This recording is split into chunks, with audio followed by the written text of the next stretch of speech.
আজকে এমন একটা রেসিপি শেয়ার করব যারা কাঁঠাল খেতে পছন্দ করে না তারা কাঁঠাল তো খাবেই, সাথে এই রেসিপিটা করার জন্য আবারও রিকোয়েস্ট করবে। এখানে আমি 20 থেকে 30টা কাঁঠালের দানা নিয়েছি, নেওয়ার পর বিচিগুলা ছাড়িয়ে নিয়েছি এবং এর ভিতরে যে কালো একটা আবরণ থাকে সেটাও ছাড়িয়ে নিয়েছি। নেওয়ার পর এটা খুব ভালো করে কিন্তু ব্লেন্ডারে ব্লেন্ড করে নিয়েছি। তারপর একটা ছাঁকনির সাহায্যে হালকা পরিমাণ পানি অ্যাড করে আমি এটা ছেঁকে নিয়েছি, এতে করে এই বেটারটা অনেকটা স্মুথ হয়েছে। তারপর এখানে অ্যাড করে দিলাম 1 কাপ পরিমাণ হচ্ছে ময়দা, আপনারা চাইলে ময়দার পরিবর্তে আটাও দিতে পারবেন।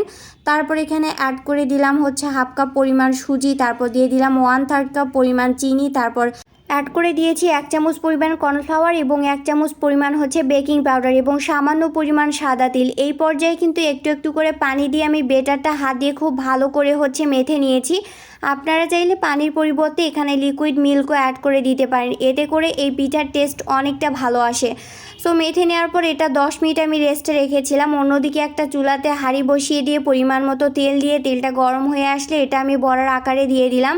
সো দেখতে পাচ্ছেন এক পিঠ হয়ে গেলে এটা উল্টে পাল্টে অপর পিঠ দিতে হবে।